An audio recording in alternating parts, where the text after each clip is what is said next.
Feature nila yung kwento Kyosu at ni Jaja. One is from Lasal, itong si Jaja. Ang kwento is the very classic tale of poor guy, rich girl. Instead na Prince Charming, ito naman si Princess Charming. Laging kunikwento ito sa mga teleserye. And it has happened many times over. Inamin nga ni girl at nabigla ang lahat. Kudos na they were able to manage yung situation na yun. Kundi talagang wala ng segment. Well, nakapanginayang.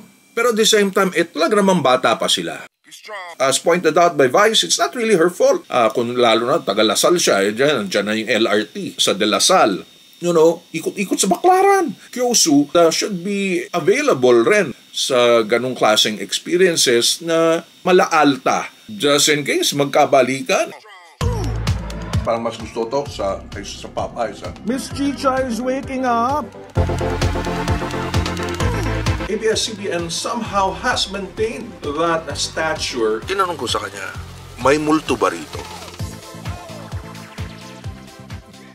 Oy mga Kuyakoy, this is Kuya Mike, ang Kuya sa America, and this is for the Kuyakoy list. So mukhang mainit talaga yung pagtanggap ng madlang people sa bagong segment, especially for you. Ang dami ng kwento, ang dami ng mga pinagpaparis-pares, pero I think last night or Monday morning, second Monday nila kahapon, feature nila yung kwento Kyosu at ni Jaja. They really look good together. No? Napaka-cute, napaka-charming nung face ni Jaja, and then simple naman and chinito boy itong si Kyosu. Very interesting name, Kyosu. Really sounded Japanese. Pero they're really young ex-couple na nag-aaral pa actually. One is from Lasal, itong si Jaja. Si Kyosu naman is not quite sure. Hindi ko na pansin kung saan siya. I think one of the universities or colleges may not be as yung status level hindi kasing taas or as perceived. Lasal, Ateneo, yung mga ganun, no? Yung mga mayayaman.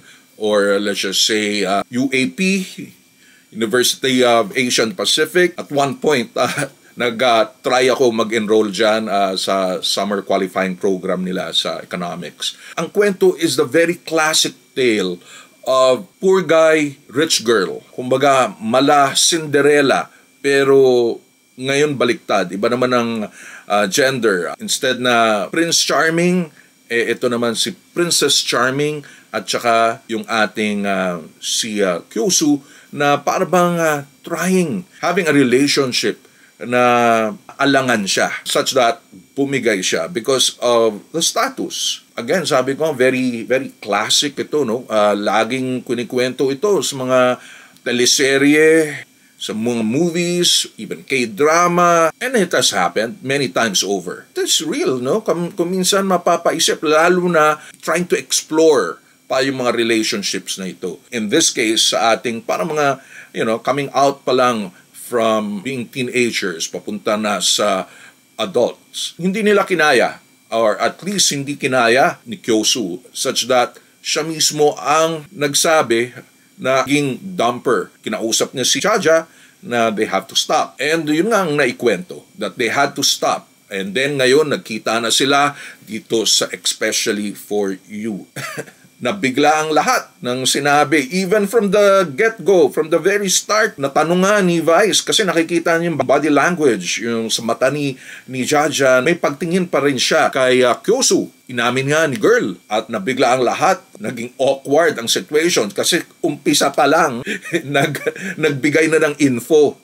Hindi sa dulo, unlike yung nangyari kanila Eka last Monday na parang sa dulo na lang inamin ni CJ. In this case, palang nagkaamina na. Even si Kyosu ay sinabi rin na tipong, yes, pareho rin ang feelings, mutual, na gugustuhan pa rin niya itong si Jaja. Kudos to the writers, director, segment producer, and even the host na they were able to manage yung situation na yun. Kundi talagang wala ng segment. Tapos na ang boxing, di ba?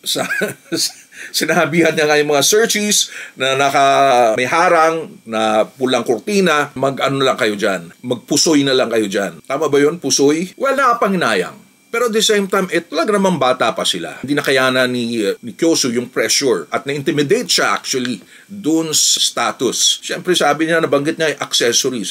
Probably cellphone, siguro yung mga tablets, ano pa ba, laging nakagrab si Jaja. Tapos kuminsan naman, itong si Kyosu, walang enough makapag-date o magkita man lang sila. And that is the reality of being students. Kahit mayaman ka pa o hindi, unless talagang binibigyan ka lagi ng parents mo to socialize and to go to, mga kainan na sosyal, talagang as students, again, kahit mayaman ka pa, you will just go within the amount na binibigay sa'yo ng parents mo. As pointed out by Vice, it's not really her fault dahil yun ang lifestyle, dahil yun ang kinakaya ng family. Kung tinuloy nila, or let's just say, ituloy nila, it would have been a rich experience for each of them, lalo na for Jaja, mismong makasakay, let's just say, sa jeepney, transportation, sa bus, hindi pa niya na-experience. At maraming ganyan. Even sa nung high school, ng college ako, hindi sila marunong mag-commute. Ako talaga, batang gala ako.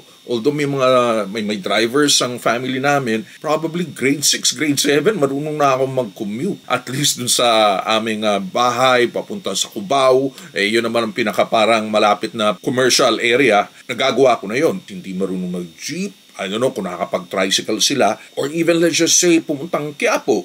Kung taga Manila ka, Quiapo, Divisoria, yun, lalo na ngayon, madali lang naman, may MRT, LRT na. Sana nagkaroon siya ng isip itong si Kyosu, let's go for a ride after doing Grab at yung mga ride-sharing apps, let's go public transportation.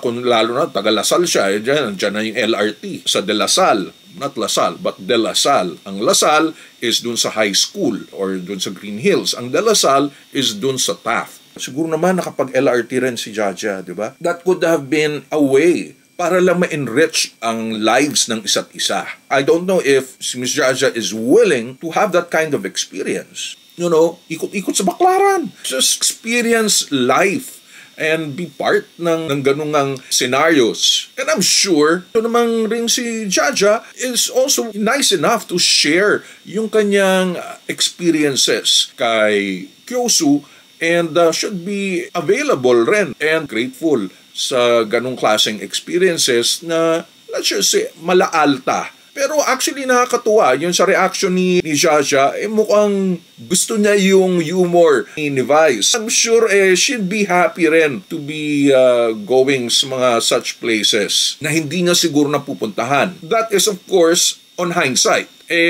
Wala na nga sila. Just in case magkabalikan, seems that madlang people are kind of clamoring na magsama sila. Again, bata pa sila. Who knows, not necessarily in a month or two, perhaps in years, we don't know. Alright, so in the meantime, hopefully makakuha pa tayo ng mga very interesting relationships, kwento, na we'd be able to serve everyone na magbibigay sa ating kilig, saya, tuwa, lungkot, hope, and inspiration. Again, ito po si Kuya Mike of the Kuyakoy List. It's a brands, branding, and shopping channel for the global Filipino. Please subscribe po sa ating channel. Click on that notification bell again and check on my website, thekuyakoylist.com. Again, ito si Kuya Mike, ang malamang nakaisa-isa at kauno ng affiliate marketer na Filipino-American for online stores here in the United States at ang Kuya sa Amerika. This is for the Kuyakoy List.